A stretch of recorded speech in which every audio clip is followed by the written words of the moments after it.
Well, welcome. We're going to kick off this panel. My name is Kelli McCune. I'm Project Director of Conservation Incentives at Sustainable Conservation. I am delighted to moderate this panel. And what we wanted to do as the four of us was really make sure this is a conversation with the whole audience. So we want it to be as interactive as possible. And so before I frame the discussion and introduce our panelists, we wanted to get a sense of who is in the audience. And is there by chance any farmers in the room? Is that Sammy? Do you grow food? A little bit. Nice. We wanted to say a hobby. Well, do you consume that food? Yeah. We wanted to say thank you to the farmers, both in the room and obviously across the nation.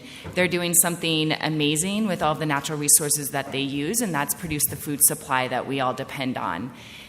So who else in terms of sectors do we have in the room? Any federal agencies or national government representatives? Great. And then at the state level, from the state sector, and then the private sector, just business in general across the board. And then nonprofits, communities. Okay, great. Well, welcome. Well, that set of sectors is really who you have represented up here between the four of us, and that seems to be where this conversation is going about carbon sequestration, and soil carbon in particular is really bringing together diverse partnerships to see this effort scale. So what I wanted to do in my introduction was just draw upon the panel discussions from yesterday, and I waited to put together my frame to hear what everyone was saying on the first day. And what I heard is that natural and working lands are really a key part of any climate change solution toolkit. And so that's super exciting when we all think about the work that we're doing. And at the same time of natural and working lands being this solution in terms of where to sequester carbon, these landscapes are also facing and feeling climate change impacts right now. And so part of this story you'll hear today and we'll talk through with you all is really on the resiliency end of things. How does agriculture adapt to a changing climate through some of these solutions? And we hope to dig into that on this topic in particular. So you'll hear a bit about co-benefits in terms of rural economy and really ensuring that our agricultural sector remains viable in implementing these solutions for the future. And then other co-benefits in terms of the water cycle, the nutrient cycle, wildlife habitat, and that it really does take partnership in particular with the private sector. So those are the themes that we're going to hit on through this particular topic on soil carbon, and that's the frame I wanted to give you for the discussion. Now, to introduce the panelists, one of my favorite parts, you all get to hear from the experts now. So this is fortunately the end of my remarks. I'll start with Adam Chambers, the lead of environmental markets at the Natural Resource Conservation Service. You all can read the bio in the program. What we wanted to do was highlight our agricultural connections through the introduction. So Adam grew up on a tobacco farm in western Kentucky. Right to my right here is Shahira Esmail, and she's the regional U.S. operations director for Climate Smart Group. And her connection is through her grandparents farming in Kenya, and tobacco is also one of the crops that they farmed there. And then my connection is I did a month of work on a pineapple farm in Costa Rica back in my undergrad while studying abroad and learned a lot about pineapple production. And then we have Amrit Guna Saqqara of the California Department of Food and Agriculture. Also, he goes by Ami. And Ami doesn't really, he's our outlier. He was joking about, well, then there's Ami. There's no ag background to speak of, except for the fact, the really important fact that he's been working at the California Department of Food and Agriculture since 2011. So I think he has actually quite a bit of experience in this space. So with that, what we're going to do is go through a series of questions, just a handful, and then really look to you all to continue the discussion. And we wanted to start big picture. So what's the potential from each of your perspectives regarding the potential for soil carbon to address climate change? I think we're going to, Adam, start with you. Yeah. Well, thanks everybody for coming out. I see the potential as, let's start big picture. We're looking for interventions in the carbon cycle. There are places where we can intervene on this planet and affect the carbon cycle. We know forestry and agriculture are the two places we can start to pull carbon out of the atmosphere, right? We need to reduce emissions. We all recognize that. We also recognize that these sectors have an emissions or a carbon footprint, but we also know that they can pull carbon out of the atmosphere. So what can Healthy Soils do in the United States? I work for USDA, and we see it as an opportunity to put voluntary conservation on the ground in the United States. But then if you get to the calculations, and I like to kind of spend the time doing the calculations, we can probably pull out 200 to 300 million metric tons a year out of the atmosphere through Healthy Soils. Now, remember that carbon cycle is dynamic, so we have to keep that in the soils. But the nice thing about that intervention, that carbon cycle intervention, is that it occurs over time. So who is it, Warren Buffett, that said compounding interest is the eighth wonder of the world? Well, we have compounding carbon interest as well. There's plenty of carbon in the atmosphere, a detriment or a shortage of carbon in soils. So let's intervene in that space, and we can use the USDA's programs, in my opinion, our financial programs supported by the Farm Bill to support that intervention. And so 200 million metric tons a year is not the whole national inventory, obviously. We're not going to go to carbon neutrality if we utilize that number, but we can begin down that pathway. The other intervention is on the nitrogen cycle, and that's where the real squeeze is. And today we're going to talk about soil carbon, but we shan't forget about nitrous oxide and N2O emissions, and soils are the largest source of N2O emissions in this country as well. So I see great opportunities for interventions on carbon and nitrogen, and utilizing voluntary actions by farmers and ranchers to implement that, because 70% of the land acreage in the continental United States is owned by private landowners. So if we can work with our farm programs, our environmental programs, we have conservation programs, but we don't want to take land out of production. We just want to put more carbon in the land that's in production, and then manage that with a conservation hand, if you might, for the future. So that's big picture from NRCS USDA. Great. And next, let's go to the state perspective. Thanks, Kelli. Yeah, I totally echo what Adam said on the carbon sequestration front. One of the things in CDFA we're also very thoughtful of in terms of improving soil health is also the multiple benefit it offers. So we think about greenhouse gas mitigation, we think about also climate change adaptation, and this plays very nicely into adaptation when you think of the Dust Bowl and how the management practices that build soil health really also tie well into ag sustainability, not from solely the environmental perspective, but also from the food security perspective. You look at arable soils in the world, and there's not many. We're sort of blessed here in California with having over 200 crops that we grow. We're the number one ag-producing state in the country.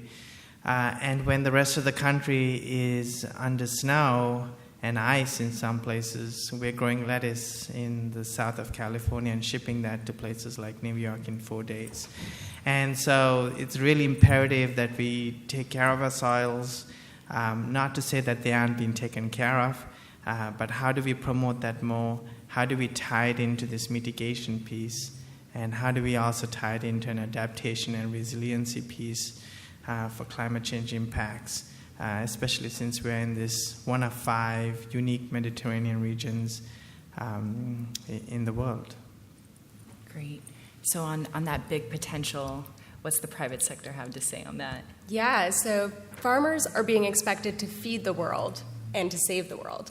And so while there is an opportunity to sequester carbon and store it within the soil, we have to be ready to compensate farmers for going above and beyond what is required in their business. Market mechanisms are really starting to embrace and acknowledge the intrinsic challenges within the agricultural sector. These are biological systems. They are dynamic systems. They can't be approached in the same way that, maybe point source emissions have been approached in the past. And there have been actually quite a few agriculturally based protocols developed, but only a small percentage of those protocols have actually ever produced any projects or any credits. So what we're seeing is that there have been new and innovative approaches coming out that really start to balance scientific rigor with applicability and scalability, right? So we need to be able to scale, and we need to actually work with farmers and be able to ensure that it works with the businesses that they're running. Great. So a lot of potential across all these sectors, and all of them are really working hand in hand. And I think we want to draw upon that in terms of, from that big picture, what's exciting right now? What's an initiative you all are seeing really take off and kind of the wow moment? What's to be excited about from your perspectives? And do you want to start? Sure. So companies are really looking to invest in natural and working land solutions for climate change. And so one of the ways that we're our company is actually rising to that demand is a new initiative called Edenfort. And so Edenfort is a joint venture between Climeco and Climate Smart Group focused on delivering high integrity, high quality credits from the agricultural space globally. And so our initial push and focus has been on avoided conversion of grasslands, where we're able to actually compensate ranchers and landowners for preserving and conserving their land, and thereby sequestering and storing carbon in the soil. For us, we see this as a really great business model because this protocol enabled streamlined quantification. The monitoring and measurement requirements and verification requirements are actually reasonable and feasible. And so our goal is to scale this project type and then also to scale in terms of other agricultural activity types as they become, financially feasible. Great. Super excited on grasslands. And then either of you, Ami or Adam, kind of what's the exciting initiative that you're seeing take off from your programs? Please. Well, we are really excited in the California Department of Food and Ag to have introduced Healthy Soils Initiative. And that initiative was really about talking to other state agencies and having a discussion on what each of our agencies can do in looking at the soil and seeing how if we could increase the carbon content and the soil health of the soil, how can that help individual agencies? For example, the State Water Resources Control Board is very interested in reducing sediment erosion. And so if you have a healthier soil with more organic matter, you're not going to have as much erosion there, and you're going to have greater water holding capacity. So that's one example of how the State Water Resources Control Board is interested in this Healthy Soils initiative. So the initiative really brings folks together to talk about at the state level what they can do together. There are some branches that have come out of that initiative. For example, the Soil Health Network is a partnership between CDFA, the Farm Bureau, the California Resource Conservation District Association, USDA NRCS, and UC Ag and Natural Resources to try to see if the network can further management practices like no-till on farms that really move forward the building of the carbon content over time. One of the things in the Healthy Soils Initiative was CDFA, if they got funds, would create a Healthy Soils program to incentivize farmers to put in management practices that then build a soil carbon. So we did that with $7.5 million the first round, and now we're just closed a second solicitation for $15 million. And part of that is also having demonstration projects. So, the money is only going to go so far, but can we have also funded demonstration projects where they invite other growers to come and learn about that practice and then apply it on their own farms on a voluntary basis? We think these are really important messages to get out to the farming community and growers who want to take a little bit of risk, and be incentivized to take that risk, because some of this that we're asking them to do in terms of building soil, it might be new to them. It might be a new management practice they never tried before. And I will see we're only able to really do this because we have had great partners like Adam and USDA and RCS have worked with Colorado State University to develop the tools and the greenhouse gas quantification associated with certain management practices that then we use now in our program. So all the practices we use are USDA and RCS practice standards, and they now have a greenhouse gas sequestration value associated with them. So we're really excited about this program. There's another $18 million slated in this current budget.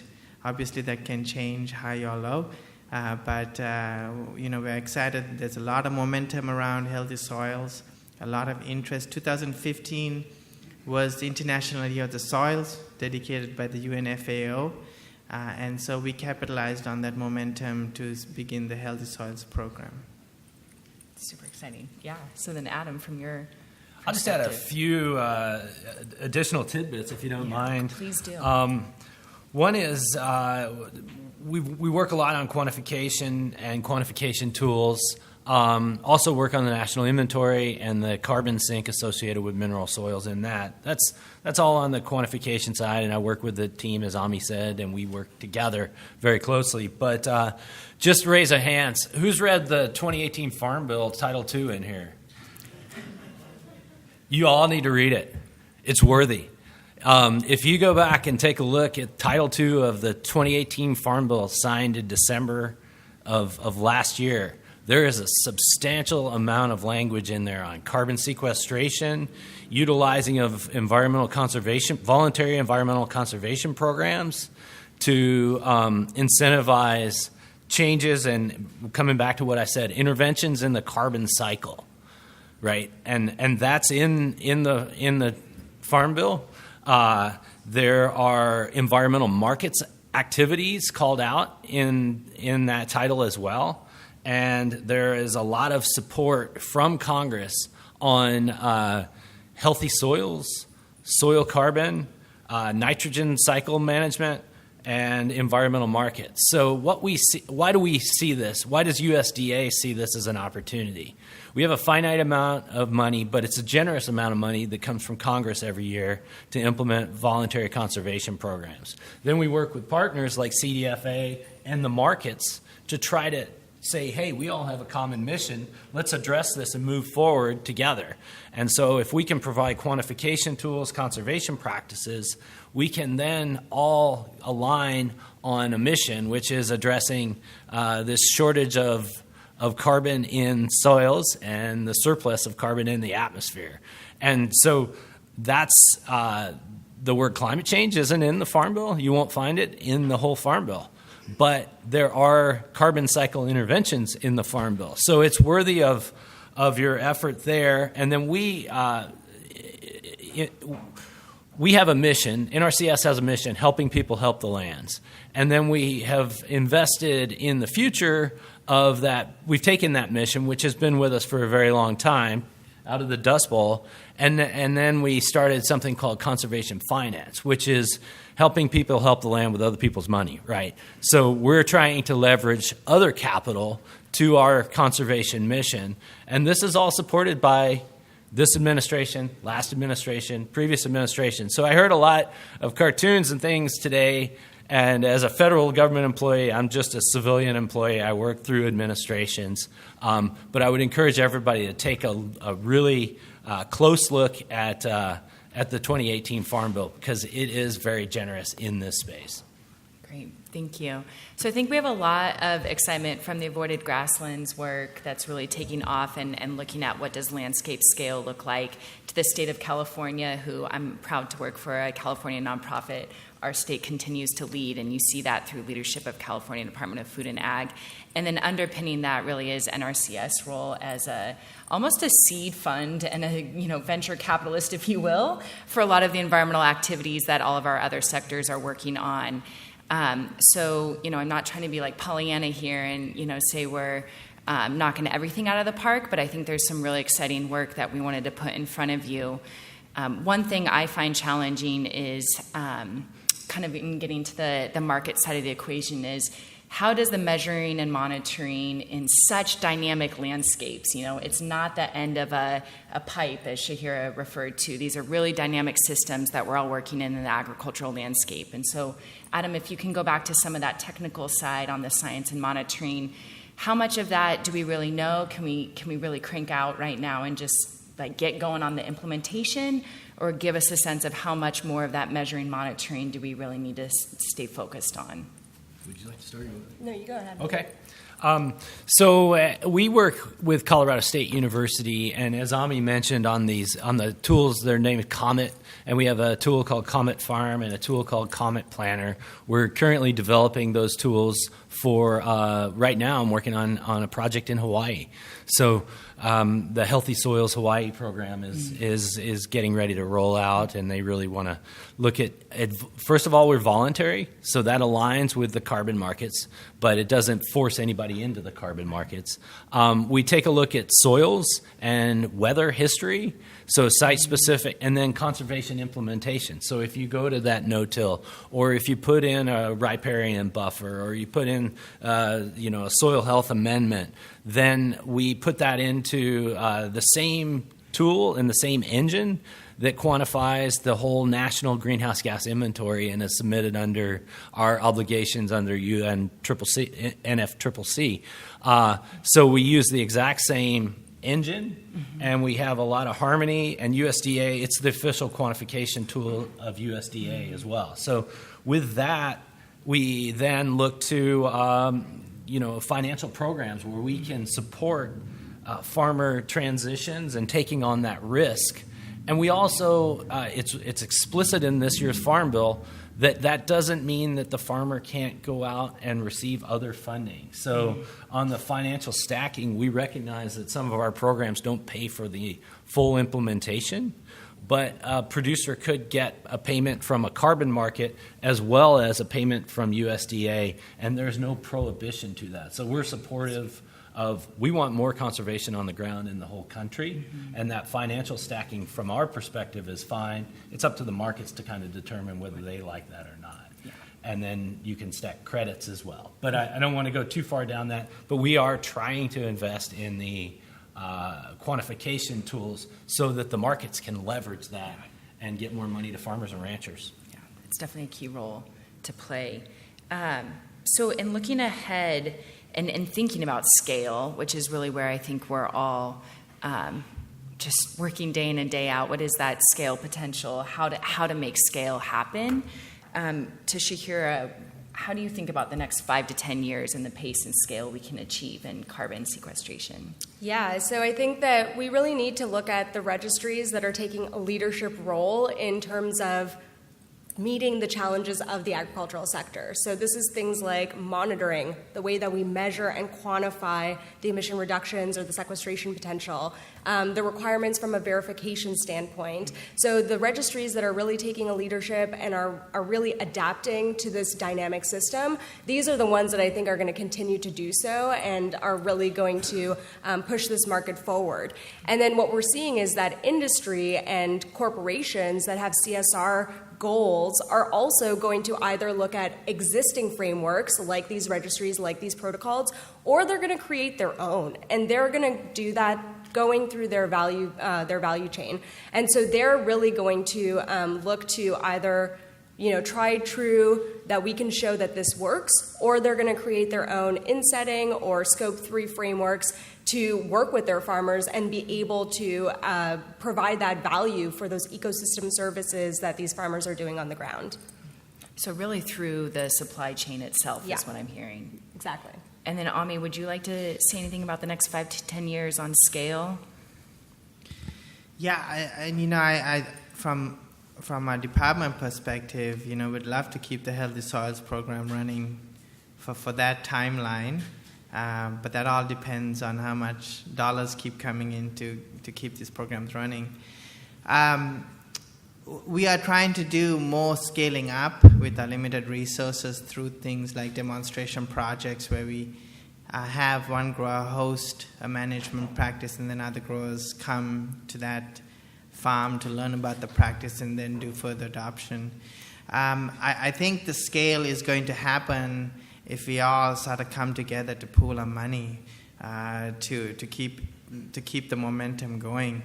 For example, we require, tying into the previous question a little bit, we require, or we do a verification. We pay the grower to implement a practice, and then we do a verification by going out to he or she's farm and actually seeing the practice implemented, whether it be compost addition or cover crops. We actually see it being implemented over 3 years, and we record it. And so we have a good verification. Now, what happens beyond that from a carbon credit piece hasn't been optimized yet. That carbon is not tied into the market yet. Now, on our dairy digester program that's designed to reduce methane from dairy operations, yes, so we pay for the digester, and then there's also this piece where the dairy owner can take those methane reduction credits and tie it back into the market. So we know the mechanisms are there.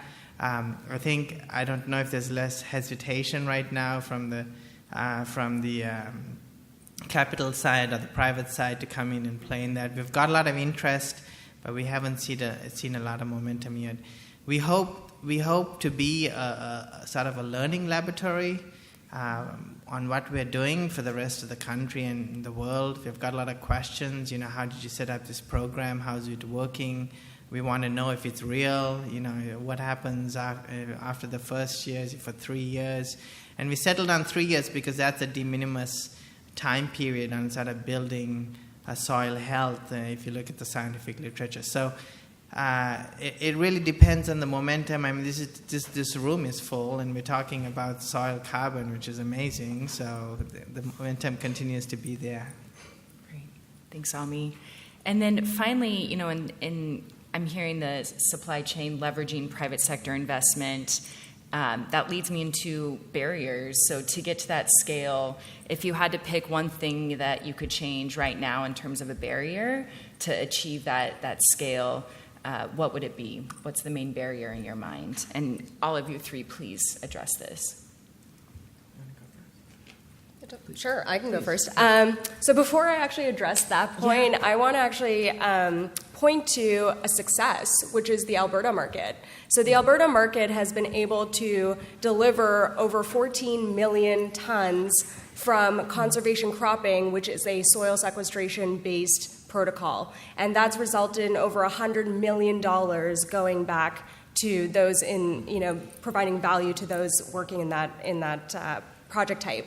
So it can happen. We know that it is occurring in other markets. When we think about how that was successful, it's really two pieces. One is aggregation. So the ability to have mass aggregation is required for agriculture to really thrive in the market. And then the other piece is building these partnerships with landowners, with farmers, and not just partnerships, but making them allies, understanding that they're coming with a business. This is financial risk to them. We have to approach it with that in mind, and knowing that these practices may work, they may not work. These are dynamic systems. 1 year there might be a flood. So we're not talking about necessarily permanence, and that has many connotations with this audience, but we're thinking about permanence from a behavior standpoint. Will the farmer go back to that conservation practice after a crop failure or some sort of large-scale impact on their operation? And so that's really where we think the importance is, de-risking the activity and then understanding how to get that practice change into their operation. Great. So lessons learned out of Alberta, I think those were all notes to take down on probably what has been, in a tried and true, get your boots dirty, so to speak, and then really innovate on the lessons learned from that. So other notes to take home on addressing barriers. Please. So, I will say that when we started talking about greenhouse gases and mitigation of greenhouse gases with the ag community in California, it was challenging because we know that farmers aren't coming into their house after hard day's work and picking up a greenhouse gas calculator and crunching numbers on that. That's not happening, right? So for all our programs that we have, they have to go through a quantification methodology to figure out which practice they want to do, and then it applies a greenhouse gas value on that. Now, the Healthy Soils program, we have really simplified that down because of Adam's work on Comet Planner, which is just an amazing tool that helps this process along. But there's still, I think, a challenge talking to growers who haven't sort of dwelled in this world about carbon sequestration. They understand. So we have had to use sort of multiple messaging, right? On one side, we talk about carbon sequestration, but on the grower side, we talk about soil health and organic matter, because that's what they understand as sort of important in making sure that the Dust Bowl doesn't happen again. So, and we have amazing infrastructure now, so the Dust Bowl won't happen again. And people are very aware of the importance of soil. But when we're talking about organic matter, we're talking about less than 5% of that in general. Less than 5% of that soil is that important piece. The rest of it's all minerals like aluminum silicates, which are essentially used to produce your computer chips, right? So how do we grow that 5%? It could be at less than 1%. So how do we grow that over time and have this momentum moving forward over time to build our soils up? And some soils just aren't great for it, right? Some soils are really sandy soils and it takes much longer. We have really hot days here in the Central Valley, and so how do we deal with that? So there is sort of this communication piece that needs to happen. This learning curve that needs to happen, and then also we just know that we need a lot of technical assistance on this front. That seems to be a huge help in getting over the barrier. And technical assistance, I mean with the university extension folks, with the resource conservation districts. There are nonprofit associations, there's ag groups, there's the farm bureaus, the county ag commissioners. These folks can all, I call them the ag support services, and so how can they step in to really help in this communication, getting over sort of this technical barrier? Because I just know in future, this is going to be common language. Just like drip irrigation was 40 years ago, it was a learning curve. And, we're at that 40 years place for drip irrigation right now, in terms of mitigation, adaptation, and resiliency, in terms of soil health and carbon sequestration. Thanks, Ami. Yeah, please, Adam. Well, when you mentioned barriers, some people look at that as an opportunity. Yeah. And so we have supply and demand, and then we have transaction costs. Kind of the instant, if you go out into the marketplace right now, a lot of people are focused on transaction costs. And we've tried, from an NRCS perspective, through the Conservation Innovation Grants Program and other way, and through quantification tools to address the transaction costs. There are others out in the marketplace right now that you may be aware of who think that they can figure out a way around those transaction costs and figure out different markets. So from me, a rising tide lifts all boats. I always want to get more conservation on the ground, but you've got the noble team out there working on their Healthy Soils program. You've got Nori that's doing some work on that, Green America. You've got a lot of competition out in the space right now that's trying to both do quantification, maybe a little bit of verification and monetization through their own market investments. So to me, that's great. Everybody wants to get more conservation on the ground. That's a competitive space to work on. That is fantastic. The one thing I wish I could have from AMI is a playbook on how it happened, in how the Healthy Soils program came about in California, because I get a lot of phone calls from Hawaii right now, Maryland, Oklahoma, Colorado, Montana. These states are going, hey, we want to do this as well. And you're like, well, okay, we got to figure out a way to do some education and communication. But really, it's an exciting time for this space, in my opinion, and kind of the sky's the limit if we can make the market, if the price can pay for that farmer when they get home at night and they're like, yeah, I had a crop and I intervened in the carbon cycle. And I got paid a little more for doing it. So I couldn't think of a better way now to open it up to you all. So we hope we've kind of given you some ideas to think through, crunch on, and then we really welcome now audience questions. Good morning. Thank you for the presentation. Tony Stiegler from the Salk Institute for Biological Studies. So first I'll just give you some context for perhaps another point of hope. We're developing a soil sequestration program that will be genetics-based and will be transferred to row crops, which we expect to have a tremendous impact worldwide, scalability to the point of perhaps extracting 3 to 5 gigatons of the annual excess CO2 per year. One of the many questions that we're trying to answer now is validation and permanence. How do we assess, how long will it take to assess the incremental additional soil carbon? What will the markets require in terms of credits measuring over time for permanence? And perhaps you could speak to that. Would you like to start? I can take the markets piece from a permanent standpoint. So currently, most of the protocols require 100-year permanence from a soil sequestration standpoint, and that's because, well, I'm sure that the registries will want to speak to that and not have me suppose on that, but that is the way the standard is currently set.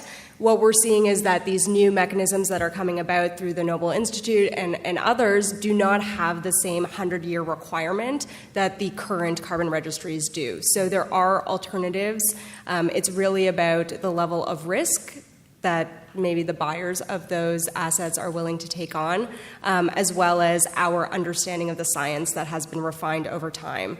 That's, I think, from the permanent standpoint.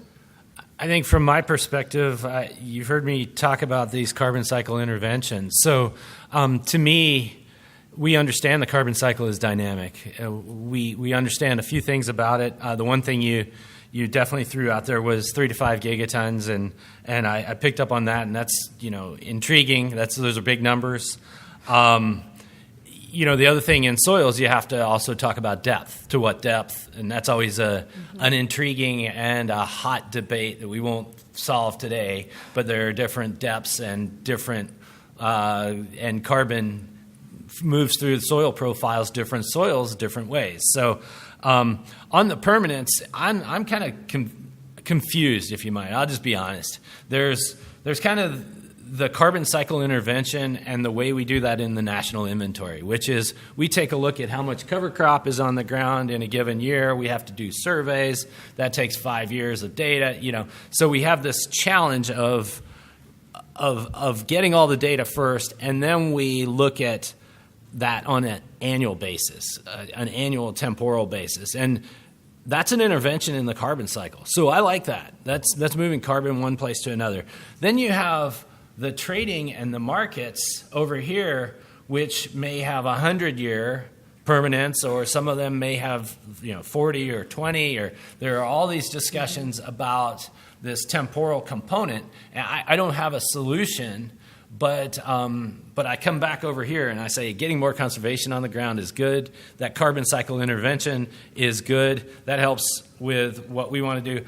I don't know where the markets and the farmer can meet, but that's still a little bit to be determined. But it's good to have people working in that space right now. So I like to have the market activity. I wish I had a solid answer, but that's the best I can do. So for our Healthy Soils program, we incentivize farmers to put in a host of management practices based on their choice. And we require them to do it for 3 years. So if it's compost addition, you got to do it for 3 years. If it's a windbreak, you got to plant it and then manage it for a minimum of 3 to 5 years. And a cover crop too, you got to do that for 3 years.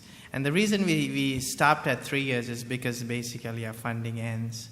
And we have no further incentive to keep that going. Now, the goal is we fund them for 3 years to reduce that risk that Shahira was talking about, and then they're going to see some co-benefits. For example, with cover crops, or let's say no-till, they're going to see that there's a benefit that they're going to have less tractor passes out there and they're saving on fuel. They're going to see benefits on maybe their yields or the health of the plant that they're growing. They're going to see probably benefits to a resilient soil when a climate change drought comes by, where their crops aren't suffering as much compared to where they didn't do the practice. If you look at a windbreak, for example, that has a little longer permanence in that, for them, we want them to see that, hey, if you put a windbreak in, maybe there's less dust erosion coming off that soil. And so then that's helping with building your organic matter content in the soil. And so our goal is to fund it and verify it for 3 years, but then we really hope those growers who adopt our practices see the benefit. Another benefit is compost addition, as I mentioned. How is that compost, how is that amendment helping to build that organic matter where then your soil is healthy or your crop is healthy, and you're seeing the benefits of that.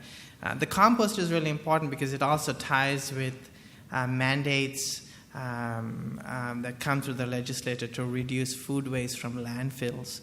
And so now you're essentially setting up a supply system where this food waste got to go somewhere. Well, it's not going to go into the landfill because of the rules to reduce methane. So it's going to go into things like composting. And so then we see ag as being there to be sort of that demand piece. And, how can ag take that compost and use that more? And if you have a question, look for Sammy. Yeah, you have the microphone. Go ahead. Hi. This is working, yeah. Hi, my name is Anna Square. I'm the lead for carbon at Google. And my question is related to the Farm Bill, which I think is a great win that there was legislation passed in this current administration related to climate. And I heard before that was the only one that passed during this administration. But my question related to the Farm Bill is how you reconcile that provision with additionality. If the Farm Bill is incentivizing farmers to take these actions, how can you justify that those carbon offset credits issued with a serial number are actually additional? So all the Farm Bill says is that producers can pursue additional markets and additional conservation activities. And so the pursuit of that may not there's definitely more additional. I know the federal government has a lot of bureaucracy, and we require a lot of details from somebody to first implement a conservation plan and then put a practice on the ground, right? That's what we do. That doesn't necessarily, that's not built to be a carbon market. So the carbon market can then pick up where that conservation plan leaves off. And there may be monitoring requirements, there may be management activities, there may be additional benefits. And all we're saying is you're free to take that conservation practice for the producer and move on about. It's up to the market whether they'll acknowledge that that's additional or not. Our goal is to get more conservation on the ground across the whole country. So our real conservation mission is a national conservation plan. And each individual conservation plan nests within that.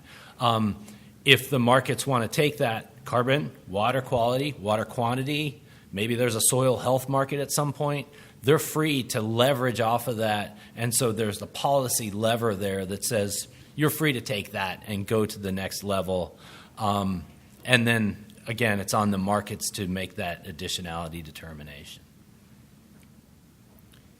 Have you thought about tying? Sorry, I'm going to moderate just a little bit. We're going with the mic just so we can all participate and hear your questions. So we'll do that one next, but please go ahead. Hi, I'm Patrick Swinkle. I work for SES, Kansas City. We're an offset verifier. My question is related to offsets. I'm sure most of you are aware, post-2020, California has mandated that a higher percentage of their offsets are. Yeah, good question. So we continue to talk to them about ag offsets protocols, and I think our current incentive programs is sort of a nice testing bed that could tie into further ag offset protocol development. And so I think we have been so involved with them. So let me back up and say, whenever we set up an incentive program, the legislature said, whoever's setting up a incentive program, regardless of what agency, you have to work with the Yara Resources Board to develop your quantification methodology. So we have been spending a lot of time with them developing our current quantification methodologies to support all our incentive programs. And that's taken a lot of time, away so that we couldn't have necessarily discussions on the ag offset protocols. But we continue to talk to them about it. There's still a lot of interest on it. I believe there are some recent bills in the works that mentioned putting in time and effort into ag offset protocols in line with the natural and working lands goals. So it continues to happen. I'll just say that, as you know, that the ag offset protocol development takes a little longer than maybe our incentive programs. And so it's definitely a discussion topic that we continue to work on and hope that there's more ag offset protocols, including a carbon sequestration protocol would be great. But I think we're also clearly aware that whatever protocol we invest our time in has to be ready for adoption at a large scale. We don't want to spend a lot of time and then see a low adoption because, there's just a lot of energy that goes out the window when that happens. Anything on that? You're good. Okay. Next question. So one of the concerns I have is that we've got programs that are operating at. Yeah, I definitely. We are a big organization. I think about 100,000 people strong. So, on the RFS, what I would point you to is it's a little bit out of my wheelhouse, honestly. There was a paper just published out of USDA on corn, ethanol, and the greenhouse gas footprint and the energy balance of that. Jan Lewandowski put that out just recently. And the reason for putting it out was to begin to look at the RFS and ethanol and corn and just the energy balance after, kind of down the road a little bit, after we had some data in our back pocket rather than a fresh policy. So I can't really speak to it. I would just say sometimes we do work across purposes and we step on each other's toes at USDA. That's not intentional, but it does happen. But on the RFS, I would also encourage you to take a look at Jan's paper. But I haven't read it yet myself, to be honest with you, and just full honesty. Thanks, Adam. Any other questions? Good afternoon. I'm Ken Nold with Turlock Irrigation District. Oh, great. I'm here just out of curiosity. I have nothing to bring to this, other than working at an irrigation district, being a public entity. I couldn't help but notice both Adam and Ami said everything was mandatory or voluntary. which makes me suspect and worry if we're actually going to try to get some kind of sequestration here. What you said a minute ago, Ami, that you don't want to spend a whole bunch of time and not get any kind of involvement. And if it's voluntary, I suspect that there. Yeah, I think I understood your question. Your question, let me repeat it just so I understand it. You're saying that if it's voluntary, you're not going to get a lot of participation, whereas if it was mandatory, it's out of the carrot and the stick thing, right? If you have the stick, you're going to get a lot of participation? Of course, and that's what I suspect. And I know just from dealing with some of the farmers that they're very conservative on the whole group, and they're very concerned about change and, being out there, don't see a proven track record. Yeah, it's a good question. So, we are obviously offering a carrot, right, with these incentive programs. And I think if you look at our incentive programs, they are all they are all fully subscribed or oversubscribed. And when you talk about oversubscribed, they are oversubscribed by 200%.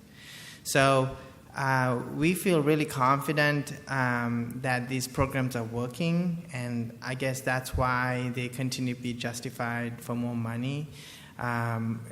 Collectively with all the incentive programs we had, we've received $395 million from the GGRF for these incentive programs, from building digesters to putting in irrigation systems to save water and greenhouse gases to the Healthy Soils program. So I go back to Shahira's comment about risk, right? These growers want to try something. I shouldn't say all. Some growers want to try something new, and because there's these co-benefits, they want to explore what it is. And I think this incentive program brings them into the conversation, or into play, where they can get this money and they can test it and see the benefits from it. And we know that a lot of information exchange happens not only from the UC cooperative extension to farmers, but also farmer-to-farmer conversations, right? So we're hoping that, if a farmer tests something and they see the benefits and they know they've taken this risk, and then in future they don't see it being a great deal of risk, or it's a risk they can manage, or the co-benefits outweigh the risks, then they're going to continue to adopt it. So we feel like there's room for a lot of partnerships to happen with us. We come in and fund the first bit, and then is there a conversation happening right now with those growers about continuing that practice? Or are they just going to do it on a voluntary basis, or do they still need help doing it?